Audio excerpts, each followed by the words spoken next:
This is Sportscentre. Hey, I'm Marissa Roberto on this digital sports center presented by Montana's Barbecue and Bar.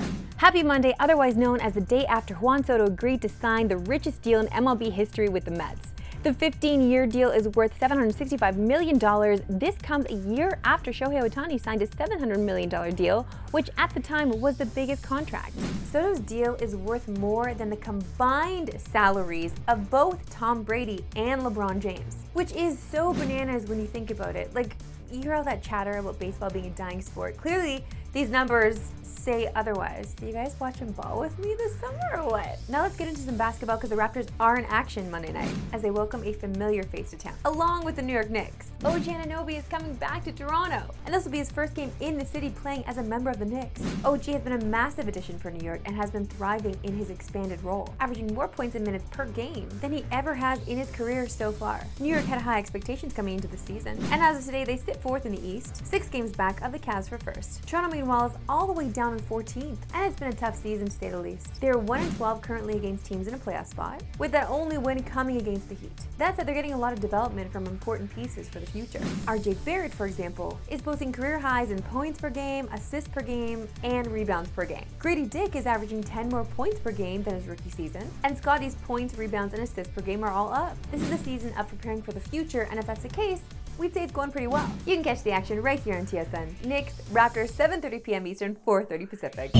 Tonight in primetime, we have a matchup between the Bengals and the Cowboys. And it's safe to say it's been a disappointing season for both sides. For the Bengals, they've lost 4 of their last 5 games, despite being the number 1 passing offense in the league, and the number 5 scoring offense. 7 of the Bengals' losses this season have been 1-score games. They're the first team in league history to lose 4 games in a season in which they've scored 33 points or more. And what makes the Bengals' record even more baffling is that Joe Burrow is playing at an MVP level, despite the team being 4-8. Burrow is one of 5 QBs in NFL history, with at least 30 touchdown passes, and no more than 5 interceptions through 12 games. He entered the week leading in passing yards, completions, and touchdowns, and the Bengals are trying to end their second 3-game losing skid of the season. But they're heading into Dallas, who've won their last 2. The Cowboys went against the Giants on Thanksgiving and ended their 6-game losing skid at home. And for any Simpsons fanatics out there like myself, Bart and the Bengals face off against Homer and the Cowboys in prime time. Unless you live in Hawaii, then it's on during your lunch break.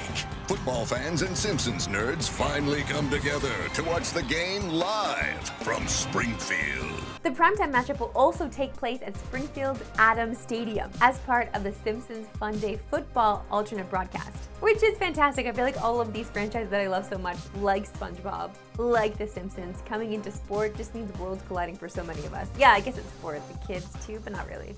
It's for millennials, please. And you can catch that on TSN Plus, and you can catch the regular broadcast on TSN 1 and 3. It all gets going at 8:15 p.m. Eastern, 5:15 Pacific.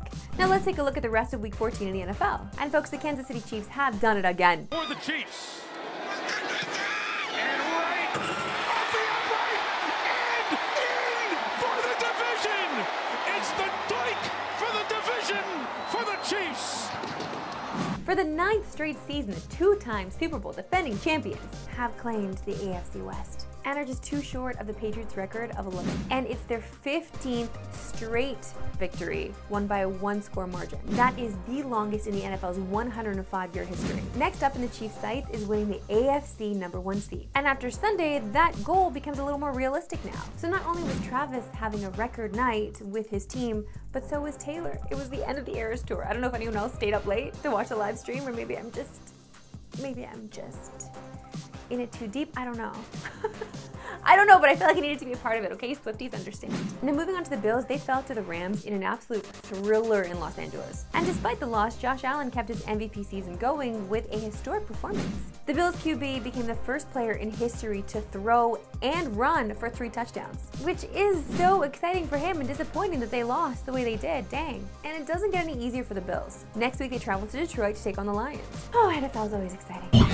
A small slate of games from the NHL tonight, but the Montreal Canadiens are back in action as they welcome the Ducks to the Bell Center. What started as a slow season, which saw the Canadiens lose 11 times in their first 15 games, has quietly turned around. And despite being last place in the Atlantic, the final wildcard spot is still in their sights. And a lot of the turnaround is in part to the offense starting to click. Cole Caulfield enters Monday with 9 points in his last 7 games, while Lane Hudson, who leads all rookies with 18 assists on the season, comes in riding a 6-game point streak. And we can't not mention Patrick Laine, who since coming back, or already has 2 goals, the Canadiens are also getting better defensively. Through the first 15 games of the season, they were leaking goals. 62 goals allowed in just their first 15 games. And despite his recent record not actually showing it, Sam Montembeault has significantly been better for the Canadiens. In his last 8 games played, Montembeault has a .923 save percentage and 2 shutouts. And his 3 shutouts on the season have him tied for the league most. Meanwhile, Jacob Trouba is expected to make his Ducks debut tonight, fresh off of being traded by the New York Rangers. The Canadiens look to snap the Ducks' 2-game road winning streak, which honestly is tough to say. Why don't you try? Time now for my favorite segment and yours, We Love Sports Today.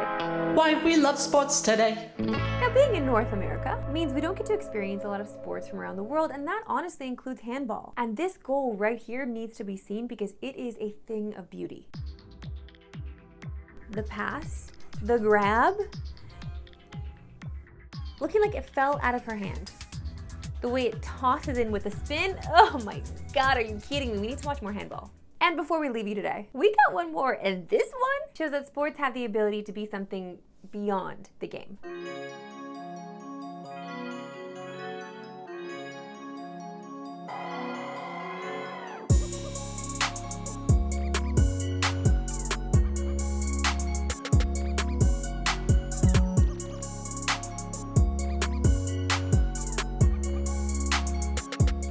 Oh man.